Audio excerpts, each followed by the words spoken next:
Então, na primeira Revolução Industrial, a gente tem os elementos básicos, o carvão, o ferro, o aço. Agora, na segunda Revolução Industrial, não. Na segunda Revolução Industrial, os elementos são diferentes. Eu gostaria de dizer o seguinte, na primeira Revolução Industrial, a gente está falando sobre a revolução da produção e da aceleração do mundo. Por exemplo, o que contém carvão e é necessário ter ferro ou aço? E tem a ver com transporte. Trem. Então, o surgimento das primeiras estradas de ferro vão ser características da primeira Revolução Industrial, lá na metade do século XVIII na Inglaterra e ao longo do tempo na Europa. Agora, a segunda Revolução Industrial não. Quais são os elementos básicos? Alguém sabe? Da segunda Revolução Industrial? Vamos lá, galera. Então tá. Elementos básicos da primeira: carvão, ferro, aço. Segunda. Vamos lá. Petróleo, muito bom. Falta mais um. Álcool. Hã? Álcool. Não. Óleo. Não. Soja Não, galera. É um elemento que é da natureza, evidentemente, mas o homem aprende a controlar.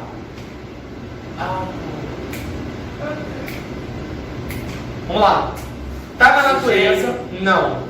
O homem está na natureza e o homem aprende a controlar. Energia o quê? Eólica. Não! Elétrica! Energia elétrica.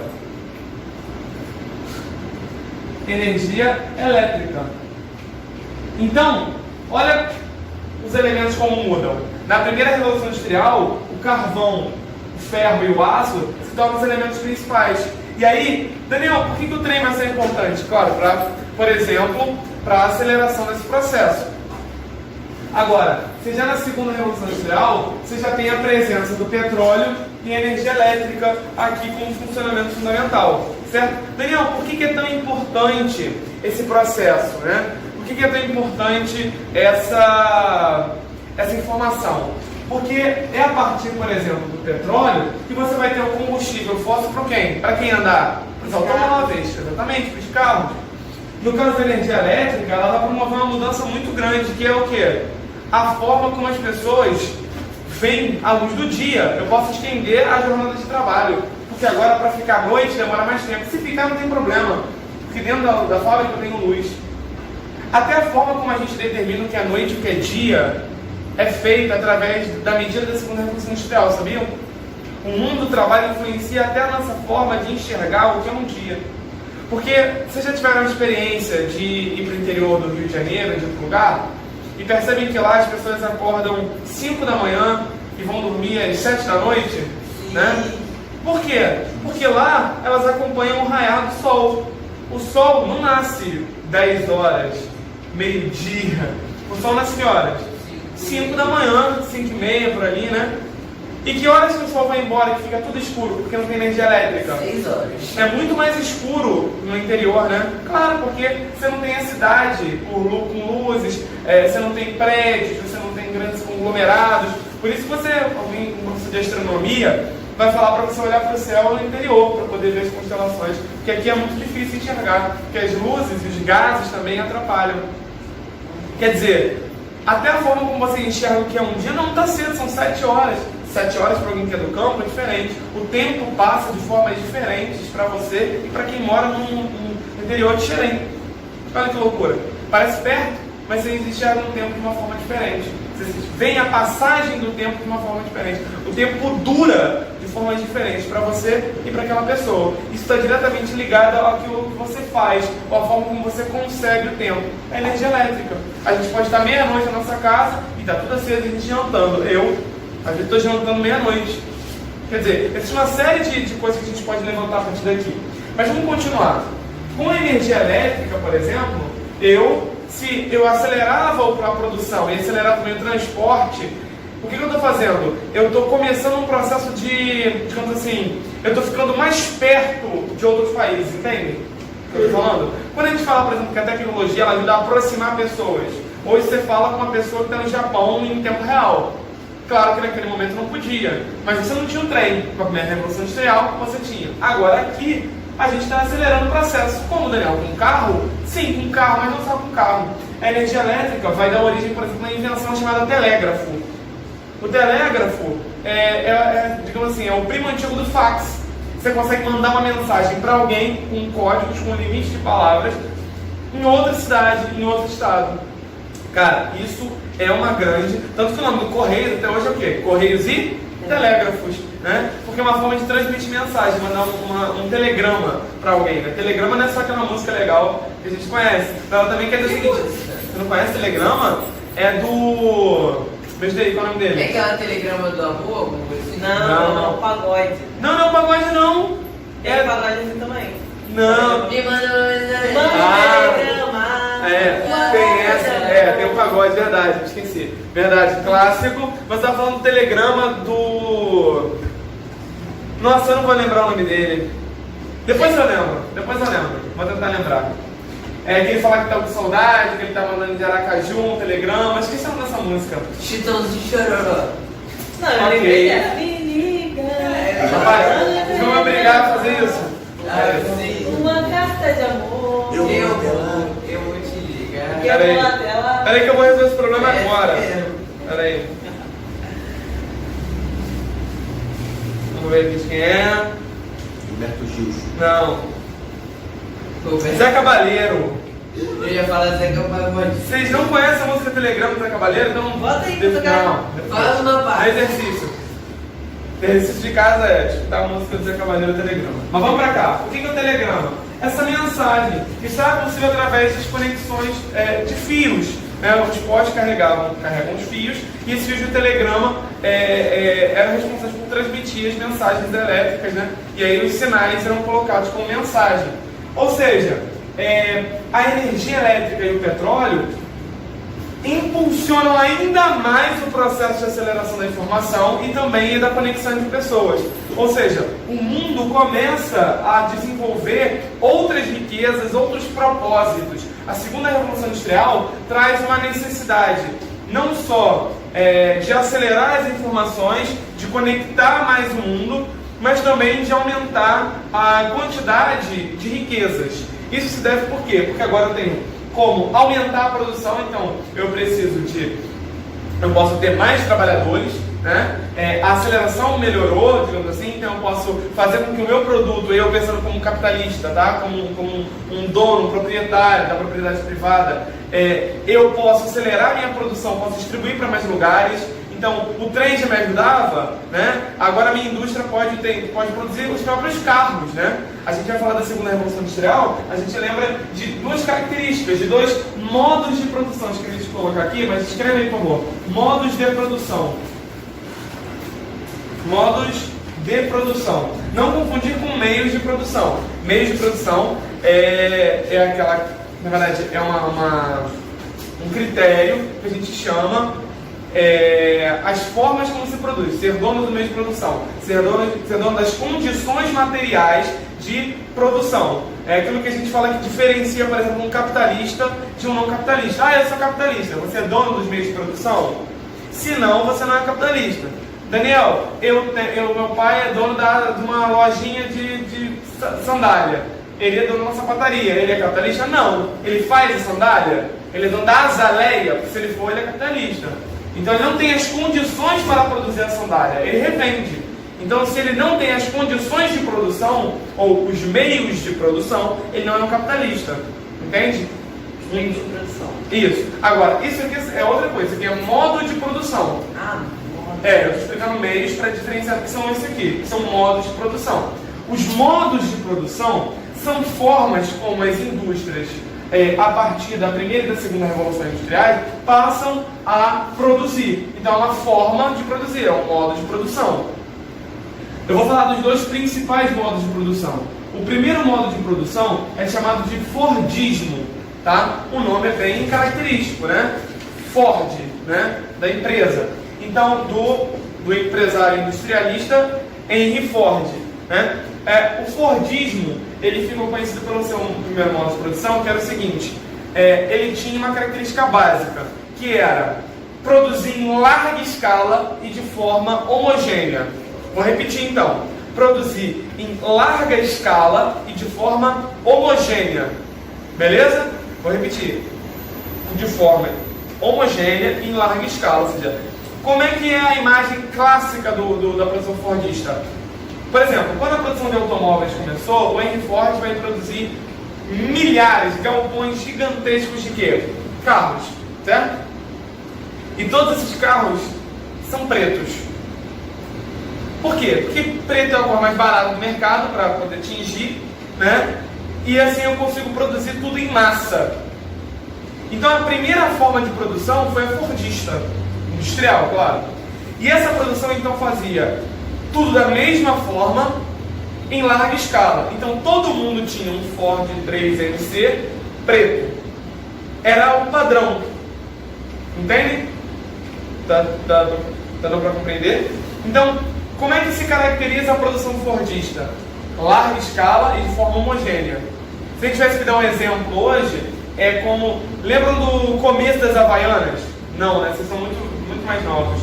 Quando as Havaianas começaram a ser produzidas, elas eram... A Havaiana era chinelo de pobre. Então não era... Hoje em dia uma Havaiana pode custar até R$150 dentro do aeroporto que você for comprar. Mas a Havaiana era um chinelo extremamente barato. E era feito para quê?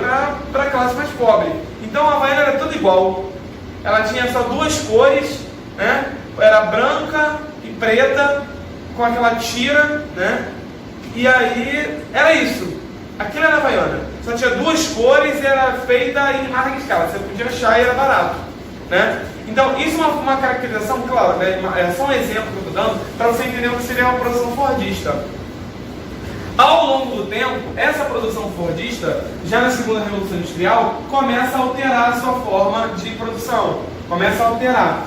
Existe uma nova forma de produção. A gente vai ver sobre a crise de 29, mas a crise de 29 vai ajudar a acelerar isso. Mas antes mesmo da crise de 29, né, ainda no final do século XIX, começo do 20, a gente vai ter o Taylorismo. Né? O que é o modo de produção taylorista? Se o modo de produção fordista é aquele que produz em larga escala e de forma homogênea, a mesma coisa em larga escala, o taylorismo é o contrário. Ele produz sob demanda. Tá? O que é produzir sob demanda? É o seguinte, você não produz 1 milhão de carros pretos, você produz 10 carros pretos.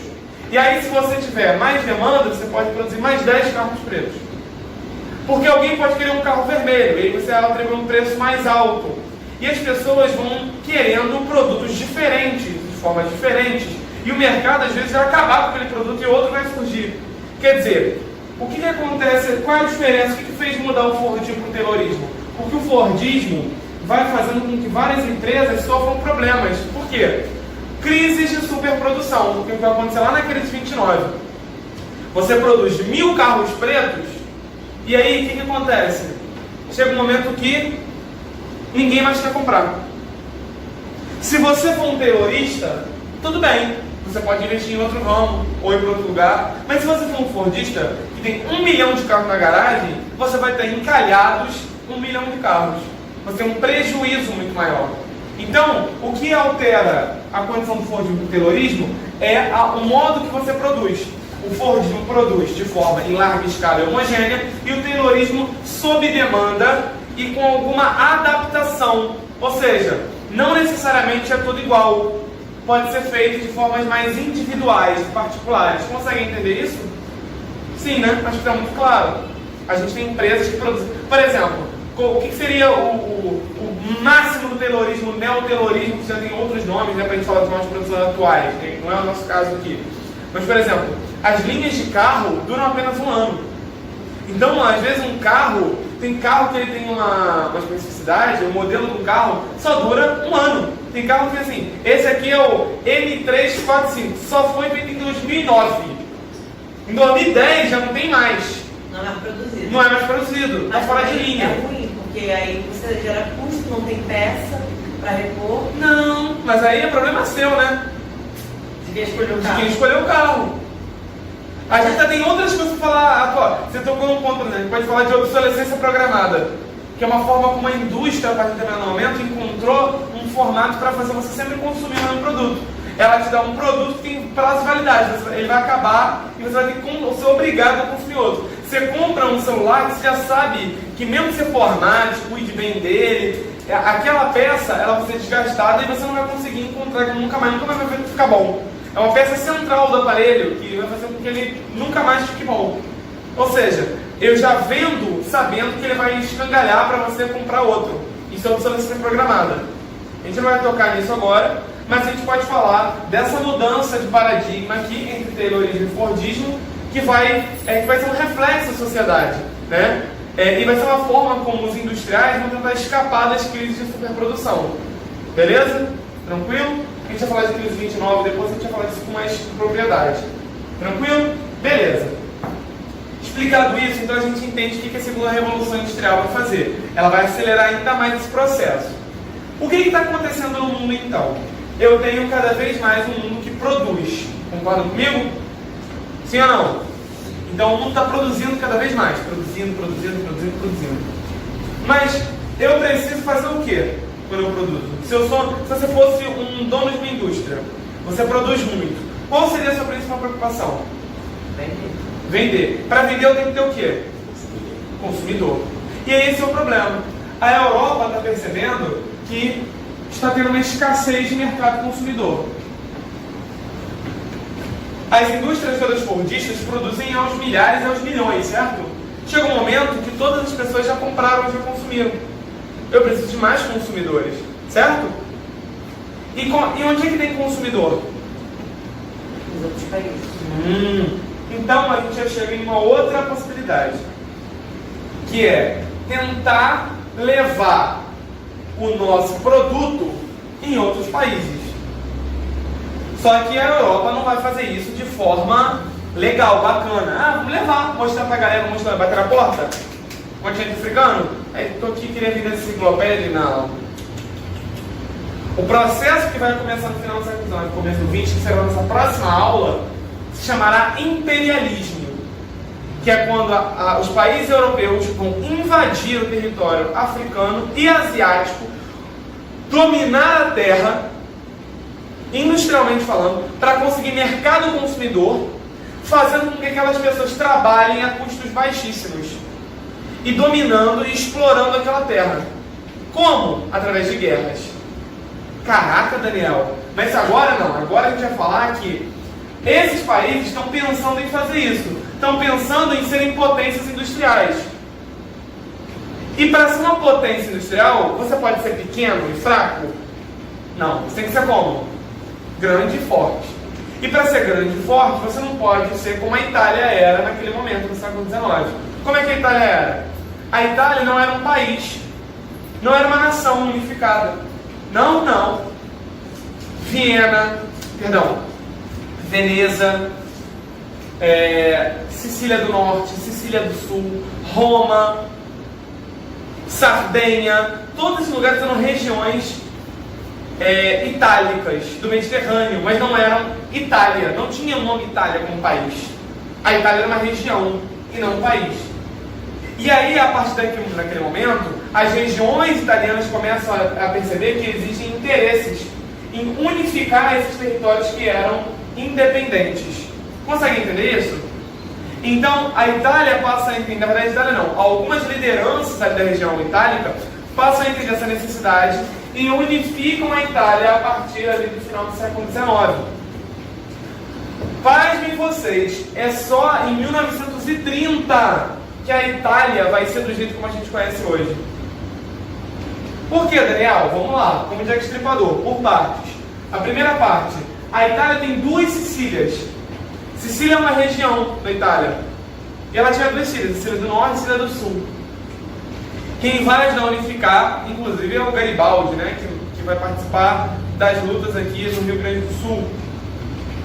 Mas aqui que a gente tem, na Farroupilha, para ser mais específico, a Sicília, o norte e o sul da Itália tem diferenças muito específicas. O norte da Itália, ele é extremamente urbano, industrial e desenvolvido. E o sul da Itália, ele é campesino, agrário. Vocês já viram aqui filmes onde as pessoas vão se refugiar no sul da Itália? Ou vão passar uma lua de mel no sul da Itália? É sempre aquelas vinícolas, né? Os campos cheios de oliveiras, então sempre tem o cara que tem uma adega, aqueles lugares lindos, né? Com um campo verdinho, né? Onde tem quase ninguém. As pessoas compram baguete de manhã e bem bicicletinha e vão subir no monte. Aquilo é o sul da Itália. Aquilo é uma parte da Itália bucólica, né? Sabe o que é bucólico? É aquela coisa meio... É uma melancolia do campo, campesina, né? De ser uma coisa mais, sabe, uma coisa floral, de acordar amanhã e ver o campo, as montanhas, e trabalhar na mercearia. Isso é o sul da Itália, tá? Isso é o sul da Itália. Agora, o norte da Itália é mais desenvolvido. Quer um exemplo? Milão, terra da moda, do desfile, da formação, né? Dos estilos, os homens e mulheres andam super bem vestidos, né? As lojas e formatos de alfaiataria, roupas sob medida, né? Quer dizer, a produção industrial cresce com a produção de tecidos e de roupas. Quer dizer, você conseguiu pegar dois lugares muito diferentes, o norte da Itália e o sul da Itália, né? Você conseguiu pegar uma característica muito diferente. Para quem gosta de futebol, eu vou dar um exemplo aqui. A região Nápoles, por exemplo, ela não fica no norte da Itália. Inclusive os napolitanos têm a ideia de que eles são meio caipiras, sabe? Eles não são urbanos, e não são... Tem a ideia de que eles são caipiras e que são meio toscos, sabe? Tem isso, os italianos colocam no sul como se a galera fosse mais tosca, burra ou caipira, ou qualquer tipo de adjetivo pejorativo nesse sentido, né? Agora, os napolitanos são considerados mais ou menos assim, né? Mais chucros. Por isso que doeu tanto, por exemplo, a saída do técnico Maurício Sarri, que era técnico do Napoli e foi para a Juventus. Quer dizer, Turim não é Milão, mas ainda já é um centro urbano, já tem uma diferença. Quer dizer, foi vista mais do que como a saída de um time para o outro. É como se um cara saísse de um time do Nordeste brasileiro, né, que eles têm feito muito sucesso, e aí ele vai para um time muito grande do Sudeste. Tá falando do Rogério Ceni? Não, porque o Rogério Ceni é São Paulino e nasceu Mas ele era ídolo lá do Fortaleza. Mas ele não era nordestino. É isso que eu tô falando. Uma coisa é um cara que veio treinar, e todo mundo sabe que onde ele vai treinar São Paulo e tal. Eu tô falando o seguinte: alguém que nasce num lugar, faz sucesso, e aí essa pessoa vai treinar um time, um centro que não seja diferente. Por exemplo, se o Rogério Ceni fosse, por exemplo, pernambucano, sabe? É como se, vou dar um exemplo, Juninho Pernambucano saiu do Sport para jogar no Vasco. É claro que ele não era ídolo no Sport, virou depois que virou ídolo, né, no Vasco. Mas vamos supor que ele seja muito ídolo lá no Sport, né? E ele decida sair e jogar no Corinthians, no Flamengo. Então esse cara vai ter outra proporção, ele vai ser visto como um traidor, porque, sabe? Porque justamente... porque aquela população do sul, na Itália, é vista como uma forma pejorativa. Eu estou tentando dar esse exemplo para vocês entenderem que existe uma divisão. E até hoje... Essa população mais pobre... Não. São características diferentes. Claro, ela não é tão rica quanto Milão, por exemplo, ou Roma, porque faz coisas diferentes, mas provavelmente existem pessoas muito ricas no sul da Itália que são donas de vinícolas, por exemplo, né? São donas de empresas de garrafa de vinho e são milionárias. O que eu estou querendo dizer é o seguinte: as práticas são diferentes, né? As formas são diferentes. Por exemplo, existe gente rica, por exemplo, em Goiás? Existe. Mas a gente não tem uma coisa meio preconceituosa quando vai dizer que o cara do interior de Goiás ele é burro, que ele é chucro, que ele não estuda numa universidade aqui, que ele não conhece, acha que ele é caipira, a gente tem muito disso, né? A gente faz isso com mineiro. A minha família praticamente toda é mineira. BH é igualzinho do Rio de Janeiro, no sentido de ser movimentado, ter ruas e... não tem Maracanã, assim, que é um mineirão. E assim, as ruas são extremamente largas, as ruas em BH, para quem não conhece, ruas com nomes de estados. Então, Bahia, Rio de Janeiro, Ceará, os já vão se portando. E aí, quanto mais o nome mais distante, mais longe é a rua. Acho isso bem legal. E aí, o que acontece? É movimentado, mas a gente acha que o cara veio de Minas, que ele não conhece. Veio de Minas, tem que atravessar a rua. Pelo amor de Deus, tipo isso. Então, a gente tem uma ideia muito preconceituosa também, tá? Então a gente acha que o cara não conhece nada e tal. A gente é bem preconceituoso aqui no Rio de Janeiro, né? Que bom, vocês entenderam mesmo o que eu quis dizer. E até hoje, por exemplo, a Itália não tem uma unificação, digamos assim, cultural muito bem executada. Porque, por exemplo, se a gente parar para pensar, se você chega num lugar, chega em Roma e fala, já comi a pizza italiana, eu gostei, mas... mas você não comeu a pizza romana. O italiano não é esse, mas ele pede principalmente o romano, que ele quer herança cultural lá do Império Romano, quer dizer, sabe? Então o cara tem um aspecto muito individual, né? O cara não é italiano, ele é napolitano, ele é romano, ele é siciliano, ele não é italiano, entendeu o que eu quero dizer? Tem esse aspecto individual, o que mostra como essa unificação foi meio artificial, entendem? As pessoas realmente não se sentiam no mesmo país, necessariamente. É o mesmo país, mas com características muito diferentes. Então essa unificação foi problemática. Mas por que ela foi feita? Por conta da necessidade de industrialização e unificação. Até porque o que estava acontecendo no mundo era uma expansão e dominação dos países europeus. A Prússia, por exemplo, era gigante e ela estava dominando os territórios. A Itália não podia se tornar fragmentada, a gente é mais fraco. A gente se unificar e produzir industrialmente, a gente pode se fortalecer, não ser dominado e dominar algum território. Consegue entender a lógica do negócio? Beleza, legal. Tem aqui a questão religiosa que eu coloquei. O que seria a questão religiosa? A questão religiosa é que a gente só vai conhecer a Itália como hoje lá para 1930, lá a partir da ascensão do fascismo de Mussolini. Porque é lá, por exemplo, que a Igreja Católica ganha um país, né? A Igreja Católica, o cristianismo é a única religião que tem um país, né? É o Vaticano, que tem Constituição. Claro, ela tem a Constituição basicamente a mesma da Itália. E, se eu não me engano, as regras menores é controlada por Roma, porque ela é uma encíclica romana. É como se uma cidade, é um país separado de uma cidade, Roma, né? Mas é um país que tem leis próprias, guarda real própria, legislações próprias, entende o que eu quero dizer? Então tem um país, o Vaticano é um país que é cedido para negociar com a Igreja Católica, que inclusive apoiou o nazifascismo, né? A Igreja Católica apoiou o nazismo e o fascismo. Isso é importante ressaltar, tá? E isso não foi em 1700, não. Isso foi em 1930, tá? O fascismo italiano e o nazismo hitlerista, o imperialismo japonês, por aí vai. Não é fascismo como um todo. Bom, agora eu vou falar de uma unificação também complicada, né? Eu acho que essa é um pouquinho mais complicada de explicar, que é a unificação do território germânico, ou seja, a Alemanha. Deixa eu falar como não existe a Alemanha até então, a gente vai explicar então como é que se unificou esse território germânico, tá? Na Alemanha o processo era, digamos, diferente. Por que diferente? Porque apesar de estar acontecendo a mesma coisa, os países estarem se unificando na verdade, os estados independentes estarem se unificando em países e nações para se proteger da invasão de outros países europeus mais fortes, como a Prússia, mas também para poder fazer o quê? Expandir. Calma.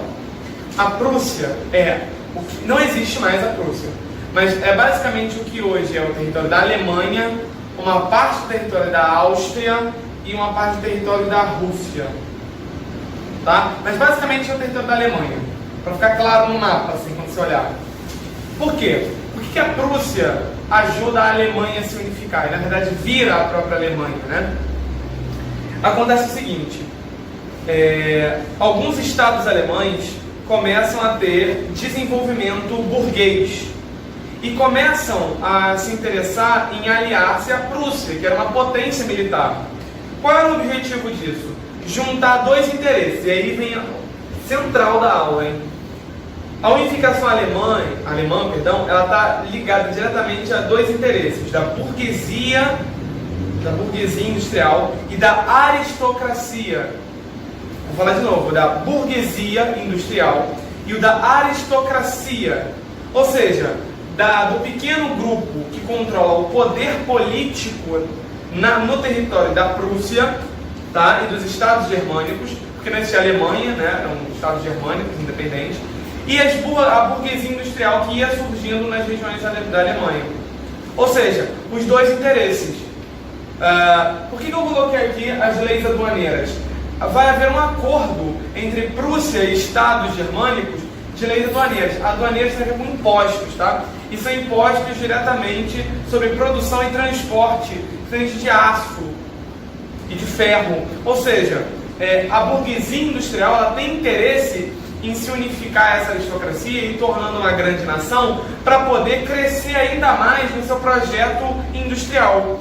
Os burgueses, os líderes da burguesia, os capitalistas dos estados alemães, da burguesia das regiões germânicas, eles têm interesse em ter um exército nacional, em formar uma grande potência, porque dessa forma eles vão ter ainda mais poder. Vocês entendem que poder e dinheiro eles estão ligados, interligados? Então o cara tem dinheiro, mas para ele ter mais dinheiro ele precisa de mais poder político, entende? Então a burguesia busca no poder político da Prússia, a burguesia alemã busca no poder político da aristocracia da Prússia e das próprias regiões germânicas uma tentativa de unificar-se, porque com uma nação, com um exército forte, ela podia proteger e invadir países para conseguir mais recursos para a produção industrial e mercado consumidor, gente para consumir o produto dela, e mão de obra, gente para trabalhar por preços cada vez mais baratos da indústria do que seria a Alemanha.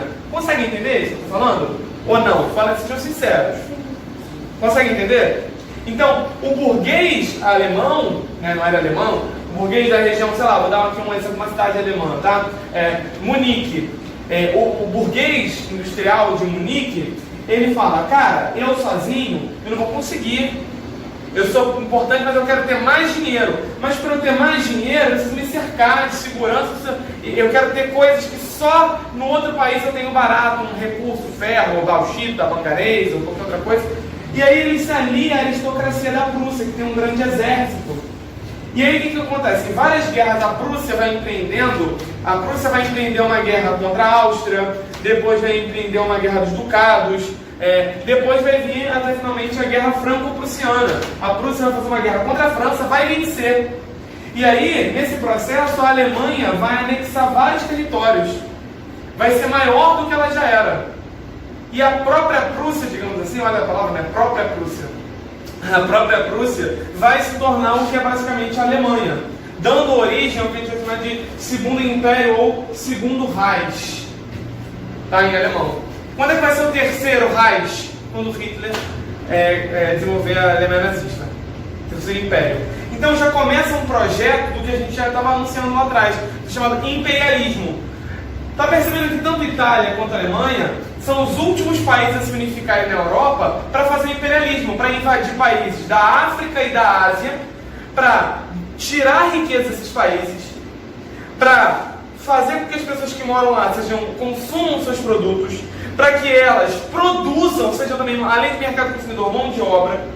Ou seja, é o que a gente chama de neocolonialismo. Não é aquela colonização lá da Espanha de Portugal, expansão marítima, né, Cristóvão Colombo, não é, aquilo é colonialismo, esse é neocolonialismo. O que significa a palavra neo, prefixo? Neo. Pequeno. Não, neo, N-E-O. Neo. Recente. Não. Neo, novo. Neo é novo. Então, neoquímica, nova química, tá? Neocolonialismo é aquele lá? Não, é o novo colonialismo, que se chama imperialismo. É uma outra forma de colonizar, não mais querendo ouro, metais preciosos e a ocupação da igreja católica, especiarias. Esse está preocupado com o quê? Com dominar o território na África e na Ásia e também na América, mas de uma forma diferente, a gente vai ver depois. Ocupar esses territórios na África e na Ásia em busca de quê, basicamente? Mercado consumidor, gente para consumir o produto e riqueza do território, mas também mão de obra, gente para trabalhar e para consumir. Quer dizer, eu domino o seu território porque eu quero fazer do seu povo trabalhar para mim num preço absurdo e ele que trabalha vai consumir o meu produto. Então, você trabalha para uma empresa que você é obrigado a consumir os produtos dela. Tá? Nesse caso, não é uma empresa, mas são várias companhias industriais que invadem a Europa. O imperialismo, ele é uma colonização num dos estados só, mas é um projeto burguês, é um projeto capitalista. O imperialismo é uma dominação e uma colonização, uma nova colonização, com viés capitalista, claramente burguês e capitalista. com interesses mercadológicos, de mercado consumidor, mão de obra e custo de produção. Porque se eu invado um país, eu não preciso pagar por aquilo. Eu invadi. E aí, o que eu faço? Pego para mim, custo é zero. E para trabalhar, aquela pessoa está miserável, está um país destruído e dominado. Ela pode trabalhar com qualquer valor para comer. Às vezes nem para conseguir comer. É isso que as empresas e as companhias europeias pagam para quem trabalha no continente africano e asiático. E por fim, essa pessoa vai ter que consumir de mim. Então eu ganho em todos os blocos. Eu invado você com poder. Então, tá entendendo? As companhias privadas, as grandes indústrias, elas são as responsáveis por se aliar à aristocracia, à política, para formarem grandes nações. E essas nações são impulsionadas a invadir outros territórios na África e na Ásia para dominarem por conta dos interesses capitalistas dessas indústrias. Conseguem entender isso? Tá claro para vocês? Isso é muito importante, tá? Bom, acho que a gente já conseguiu dar uma enxugada boa aí na nossa matéria de hoje. Na nossa próxima aula, deixa eu ver que a gente agora. Na nossa próxima aula, a gente vai falar sobre imperialismo e talvez a gente consiga falar sobre Primeira Guerra Mundial, tá? Mas, de qualquer forma, acho que imperialismo a gente já está caminhando bem, está caminhando para essa reta final aí. Eu vou tentar dar uma aula, próxima aula, ser de imperialismo e Primeira Guerra Mundial, para a gente conseguir fazer isso. Beleza? Bom, agora eu vou passar alguns exercícios para vocês, que a gente vai fazer e vai corrigir naquele esquema. Tranquilo? Tá, número 1. Diga aí o que eu pedi para vocês. Indique ao menos 3 mudanças promovidas pela segunda revolução industrial. E aí? Petróleo e energia elétrica. Vamos com calma. Mudança, então. Descoberta do petróleo, controle da energia elétrica e mais o quê? Surgimento de modo de produção. Surgimento do modo de produção, por exemplo, taylorista, tá? Então, taylorismo com modo de produção industrial, a gente tem o controle da energia elétrica, tá? E a descoberta e controle também do petróleo como combustível fóssil. Conexão de pessoas com muito bom. Aceleração da informação, pode colocar. Surgimento dos automóveis, né? A invenção do telégrafo. Várias coisas importantes que a gente pode ter colocado. Tudo isso é com aceleração da informação também e aumento de riqueza. Na segunda, o que eu pedi para vocês? Explique como ocorreu o processo de unificação da Itália. E aí, alguém fez? Não, Eu botei assim. A Itália. Vamos começar pelo nome do país. Vamos lá. Eu coloquei unificando o norte e o sul da Itália, onde o norte era mais desenvolvido e industrializado, e o sul uma região mais camponesa, mais bucólica. Uhum. Essa palavra você anotou. Tratada com certa inferioridade com relação ao norte. Foi bem. Eu acho que a gente pode... Coloquei no finalzinho. Show. Fortificado pelo Vaticano, sob domínio da Igreja Católica, que apoiava o nazifascismo. Ok. Vou tentar dar uma resumida aqui, para a galera que fez ou fez mais ou menos ficou igual. Olha só. Como é que ocorreu esse processo? Uma unificação difícil, por conta das diferenças culturais e sociais que existiam entre Norte e Sul, tá? E também teve a necessidade de diálogo com a Igreja Católica, que vai gerar o Vaticano, só mais tarde vai, digamos assim, receber o Vaticano, né? Em 1930, 32, e aí vai acertar a chamada questão religiosa. Mas o principal é entender que são diferenças culturais e sociais entre Norte e Sul, que só vão ser unificadas por conta de interesses industriais e nacionalistas, melhor dizendo. Vem para a minha pergunta, por favor. Aponte ao menos 3 aspectos fundamentais do processo de unificação da Alemanha. E aí, 3 aspectos fundamentais para o processo de unificação. Burguesia industrial, aristocracia. Boa. Só botei essas. Controle do poder político. Aí você pode botar controle do poder político pela aristocracia, burguesia industrial. Pode botar aliança entre burguesia industrial e aristocracia. Tá faltando 2 uma coisa importantaça, galera. Não? Fala aí. Eu coloquei, mas eu não sei se era para essa pergunta. Eu botei ocupar território africano, asiático. Não. Mas olha só. Vocês estão esquecendo. A atual região da Alemanha, boa parte dela tinha outro nome. Era outro país. Era outro império. Imperialismo? Ela tinha outro nome. A Alemanha tinha uma parte da Alemanha tinha outro nome. Era um império. Coisa Rússia. Então, as empreitadas militares da Prússia, tá? Os acordos entre a Prússia e as regiões da Alemanha, a guerra franco-prussiana, que vai fazer com que as regiões da Alemanha, a Alemanha em si vai anexar outras regiões, formando o Segundo Reich. Então, essa relação, a gente podia falar dos acordos, das leis aduaneiras entre Prússia e as regiões dos estados germânicos.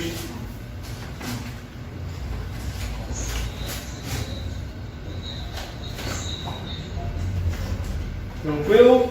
Sim. Número 4. Estabeleça uma relação entre as unificações de Itália e Alemanha e a segunda revolução industrial. E aí? Não? Eu coloquei poder político, impondo imperialismo com interesses em exército. Vamos lá. Transportes a produtos, transportes como ferro e aço. Vamos lá. Qual é a relação que tem a unificação para o imperialismo?